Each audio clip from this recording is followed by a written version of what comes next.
Hello，大家好，အားလုံးပဲမင်္ဂလာပါခင်ဗျာ။ဒီစကားလေးလာကြမယ်မှကြိုဆိုပါရစေ။ဒီနေ့တကယ်ချင်းတို့လာပြီးမျှဝေတဲ့အကြောင်းလေးကတော့ဒီစကားစကားစကားလေးဘယ်လိုပြောတယ်ဆိုတာကိုလာပြီးမျှဝေခြင်းဖြစ်ပါတယ်။တလုံးချင်းစီတရားလေးလိုက်ကြည့်ပြီးနားလည်မယ်လို့လည်းထင်ပါတယ်။နားလည်အောင်လည်းပြောပြပေးပါမယ်။ဒါဆိုရင်တော့ဗီဒီယိုလေးကိုစလိုက်ကြအောင်နော်။你来自哪里？你来自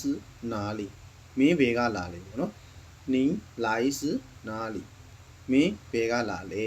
နော်你来自哪里မင်းဘယ်ကလာလဲ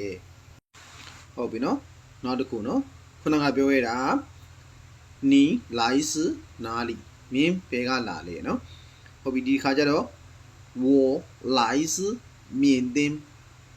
我来自缅甸我来自缅甸နော်我ဆိုတာငါ来自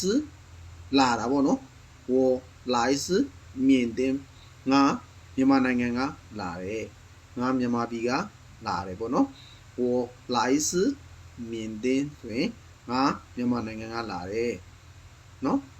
我来自缅甸နော်ဟုတ်ပြီနော်ခုနက我来自缅甸နော်ငါမြန်မာပြည်ကလာတယ်ဒီခါကျတော့你要去哪里你要去哪里နော်你要去哪里ဟုတ်ပြီနော်你ဆိုတာမင်းရောက်ဆိုတာသွားတာလာတာဟုတ်နော်သွားတာကိုပြောတာပါ你要去ဆိုတာသွားတာကိုပြောတာရောက်ဆိုတာတော့လူချင်းတဲ့အရာမျိုးကိုဆိုလိုတဲ့သဘောပေါ့နော်ဒါစကားဆက်ကိုပြောထားတာပါ你要去哪里မင်းဘယ်သွားမှာလဲနော်你要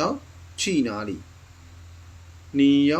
去哪里မင်းဘယ်သွားမှာလဲနော်ဟုတ်ပြီနော်ခုနကပြောခဲ့တာက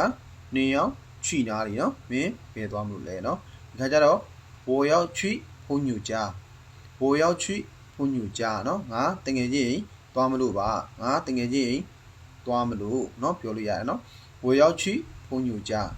我要去朋友家家ဆိုတာအိမ်နော်朋友ဆိုတာတကယ်ချင်း去ဆိုတာသွားတာနော်ငါတကယ်ချင်းသွားလဲမလို့我要去朋友家နော်ဗီဒီယိုလေးကိုနှစ်ခေါက်လောက်ကြည့်ရင်တော့နားလည်ပါပါအားလုံးလည်းအဆင်ပြေမယ်လို့လည်းထင်ပါတယ်ပေလေးကိုလည်း like and follow လေးလုပ်ပေးပါဦး share လေး share ပေးပါဦးနော်နောက်သိချင်တာလေးရှိရင်လည်း comment မှာရေးခဲ့ပြီးကိုတောင်းဆိုချင်ပါတယ်အားလုံးအဆင်ပြေကြပါစေ